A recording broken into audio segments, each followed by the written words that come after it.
আসসালামু আলাইকুম। এক সময় রাকিবও ছিল হাজার মানুষের ভিড়ে হারিয়ে যাওয়া একজন। গার্মেন্টসের কারখানায় কাজ, মেশিনের শব্দের ভেতর চাপা পড়ে থাকা তার স্বপ্নগুলো। দিন শেষে ক্লান্ত শরীর নিয়ে ভাবত, এভাবেই কি সারা জীবন চলে যাবে? একদিন সে সাহস করল, নিশ্চিত চাকরি ছেড়ে হাত ধরল অনিশ্চিত এক স্বপ্নের। ছোট একটা ফুচকা, চটপটি আর ঝালমুড়ির দোকান। দোকানটি দেখতে ছোট, কিন্তু এই দোকানেই লুকিয়ে আছে একটা পরিবারের বেঁচে থাকার গল্প। রাকিব এবং তার স্ত্রীর হাতে তৈরি প্রতিটা ফুচকা, প্রতিটা চটপটি, প্রতিটা ঝালমুড়ির মুঠোতে মিশে থাকে পরিশ্রম আর ভালোবাসা। এখানে খাবার শুধু খাবার না, এখানে আছে ঘরোয়া স্বাদ, পরিচ্ছন্নতা আর মানুষের প্রতি সম্মান।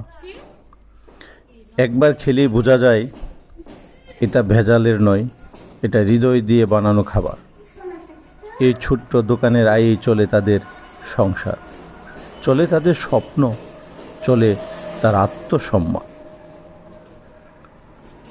রাকিব প্রমাণ করেছে, স্বপ্ন বড় হতে বড় দোকান লাগে না, লাগে শুধু সততা আর অদম্য পরিশ্রম। আজ তার দোকানের সামনে দাঁড়িয়ে বা তার দোকানের ভেতরে বসে যখন মানুষ হাসি মুখে খাবার খায়, তখন রাকিব জানে তার লড়াই সার্থক হয়েছে। এই গল্প শুধু রাকিবের না, এই গল্প প্রতিটা পরিশ্রমী মানুষের। আপনি যখন মাছ ধরতে যাবেন, হ্যাঁ আমার নিয়ে দেন। আচ্ছা ঠিক আছে, আমরা নিয়ে যাবো 11টার দিকে যাবো। হ্যাঁ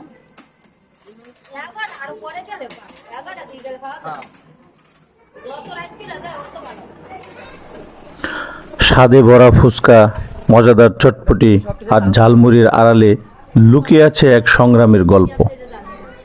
এই চটপটির ঝালমুড়ির দোকানটি জাজর বাস স্ট্যান্ড থেকে 300 গজ পূর্ব দিকে দিরাশ্রম রোডে, রফিক টাওয়ার এর নিচে এই দোকানটা। দোকানের পাশে যে সাইনবোর্ডে দেখতে পাচ্ছেন ব্লগার চয়েস রেস্টুরেন্ট, এই ব্লগার চয়েস রেস্টুরেন্টের যে রাস্তাটা, তার মুখেই পড়ছে এই দোকানটা।